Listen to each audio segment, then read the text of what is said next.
The day I found my bank account empty, I was already drowning in grief. James had been gone for exactly 1 month, taken too soon by a heart attack at 42. The inheritance money, nearly $2 million from his life insurance and savings, was supposed to help me rebuild. Instead, I stared at my phone screen in disbelief, the balance showing 0 where there should have been 7 figures. "Oh, looking for something?" Diana's voice drooped with satisfaction as she leaned against the doorframe of what used to be James' home office. My sister-in-law had moved in temporarily after the funeral, claiming she needed to help settle her brother's affairs. Now I understood her real motive. "What did you do?" I asked, though I already knew. Diana had always hated me, convinced I'd married her beloved brother for his money. The fact that James and I had met when I was a struggling artist and he was just starting his software company meant nothing to her. "What needed to be done?" she replied, examining her perfect manicure. "That money belongs to the Hamilton family, not some gold digger who trapped my brother with her fake bohemian act." I stood up from James's desk, my legs shaking. "That money is legally mine. James left it to me." Diana laughed, the sound sharp and cruel. "Good luck proving that. The transfer was completely legal. After all, I had power of attorney, while you were too busy grieving to handle the estate properly." She was right about one thing. I had been lost in grief, barely able to function in the weeks after James's death. Diana had swooped in, offering to handle the paperwork, the accounts, all the crushing details that come with losing a spouse. I trusted her because she was family, because she was all I had left of James. What a mistake that had been. "Why?" I asked, my voice breaking. "Why would you do this to me?" Diana's perfectly made-up face twisted with contempt. "Because you never deserved him. Do you know how many times I told James he could do better? That he needed someone from our world, not some paintbrush-wielding nobody who couldn't even sell her art?" Her words hit like physical blows, but something else caught my attention. The small red light in the corner of the room, barely visible behind a family photo. James had installed security cameras in his office 6 months ago, after a break-in attempt. Diana didn't know about them. He kept the installation quiet, not wanting to worry anyone.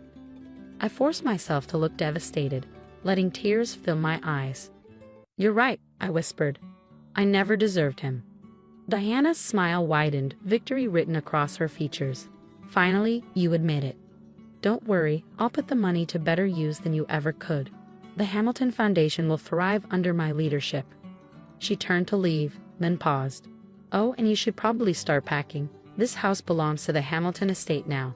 I'll be serving you with eviction papers tomorrow." As soon as she left, I moved quickly to James's computer.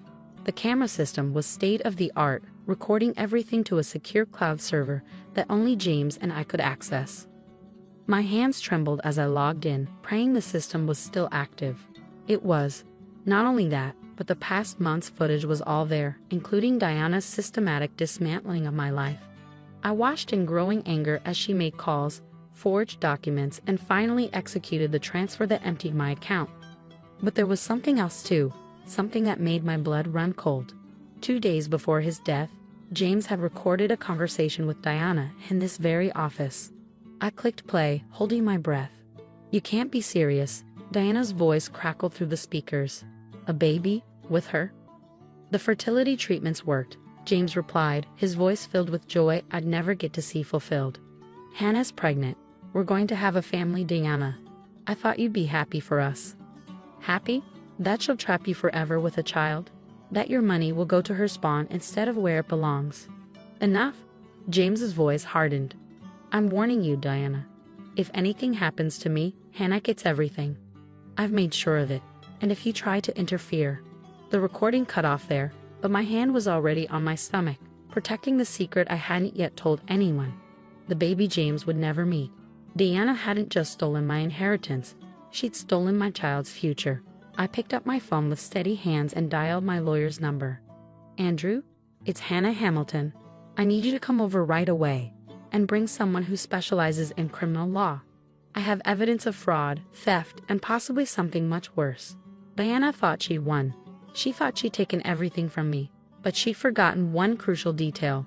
James had always been smarter than her, always one step ahead. And now, I had proof of everything. Within hours of discovering the video evidence, my living room had become a war room.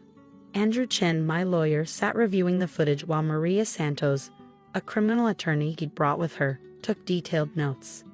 "This is beyond fraud," Maria said, looking up from her laptop. The timing of James's death, combined with Diana's actions immediately afterward, it raises serious questions. I felt sick. You think she might have? We can't make accusations without proof, Andrew cut in quickly. But we can use what we have. The footage shows clear evidence of fraud, forgery, and theft. That's enough to get the police involved. But I had other plans forming. Not yet, I said quietly. I want to give her enough rope to hang herself first. The next morning, Diana arrived with an eviction notice, just as she threatened. I accepted it meekly, playing the part of the defeated widow. "I'll need a few days to pack," I said, letting my voice shake. "And there's something else you should know." Diana raised an eyebrow, impatient. "I'm pregnant," I whispered. "It's James's baby." The color drained from her face. For a moment, her mask slipped, revealing something dark and dangerous beneath. "You're lying." I pulled out a sonogram, the one I'd been saving to show James before he died. "I have proof." Diana snatched the paper from my hands, her perfectly manicured nails crumpling the edges. "This changes nothing," she snapped, but I could see the panic in her eyes. "You'll never prove it's his." "DNA testing exists," I reminded her softly, "and James's child would be entitled to his estate, wouldn't they?" She left in a hurry after that, but I knew what would happen next. The cameras were still rolling in the office, and sure enough, Diana returned that night when she thought I was sleeping. I watched through the live feed as she tore through James's desk, searching frantically for something. When she found his private journal, her hands shook as she read the last entry, the one where he'd written about our successful fertility treatment. The next day, she called a meeting with the family lawyer, Gregory Phillips. I had cameras installed in the living room by then, courtesy of Andrew's connections. "We need to move faster," Diana told Gregory, pacing the room. "That bitch is pregnant. If she has James's baby, we lose everything." Gregory looked uncomfortable. "Diana, if there's a legitimate heir." "There won't be," she cut in. "I need you to draft papers renouncing her claim to the estate. Use whatever pressure necessary. Threaten her, tell her we'll contest paternity, anything. Just get her to sign. And if she refuses?" Diana's smile was chilling. "Then we'll handle it the same way we handled James." The lawyer went pale. "What are you saying?" "Nothing you need to worry about," Diana replied smoothly. "Just get those papers ready." That evening, I received a visit from Detective Sarah Chen. No relation to Andrew, but equally determined to see justice done. "We've been investigating your husband's death," she said quietly. "The autopsy showed irregularities we couldn't explain. Now, with this new evidence," I handed her a USB drive containing all the footage. "There's more," I said. "Diana's been making calls from James's office. Last night, she contacted someone about taking care of a problem. I have it all recorded." Detective Chen's eyes narrowed. "You've been gathering evidence." "I learned from the best," I replied, touching the photo of James on my desk. "My husband always said to be prepared." The next week passed in a blur of activity. Diana grew increasingly agitated as her attempts to force me out failed. The family lawyer, Gregory Phillips, suddenly disappeared after my lawyers contacted him about being a witness. Then came the morning I'd been waiting for. Diana stormed into the house, waving papers. "Sign these," she demanded. "Sign them, and I'll let you walk away with enough to start over."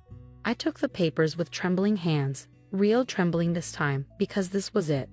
"What exactly am I signing?" "Just a formal renunciation of all claims to the Hamilton estate," she said smoothly, "for you and any potential heirs." I looked up at her, letting her see the fear she expected. "And if I don't?" She leaned in close, her voice dropping to a whisper. "Then you might have an unfortunate accident, like James did when he wouldn't listen to reason."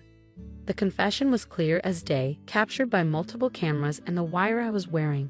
Within seconds, the house was swarming with police officers. Diana fought, of course. She screamed about setups and frame-ups as they led her away in handcuffs. But the evidence was overwhelming. The cameras had caught everything: the theft, the fraud, and finally, the confession to my husband's murder. Gregory Phillips turned state's evidence, revealing how Diana had slowly poisoned James over weeks, making it look like heart failure. She planned everything, down to being there to help me with the estate. In the end, justice was swift. Diana went to prison for murder and fraud. The money was returned to me and my unborn child. The Hamilton family, shocked by Diana's actions, embraced me fully at last. 6 months later, I gave birth to James Jr. He has his father's eyes and, according to the doctors, his father's strong heart. The security cameras still run in the house, though I don't really need them anymore. But sometimes, late at night, I sit in James' office and watch old footage. The times before everything went wrong, when he would work late and talk to himself about his dreams for our future. "I've made sure you'll be safe," he says in one recording, touching a photo of us on his desk. "Both of you." And he had. Even in death, James had protected us, his hidden cameras revealing the truth that Diana thought she had buried forever. She thought she could steal my inheritance, my home, my child's future. Instead, she lost everything: her freedom, her reputation, and the brother she claimed to love so much. Sometimes, justice comes not in grand gestures, but in quiet moments captured by a silent witness, waiting for the right time to reveal the truth.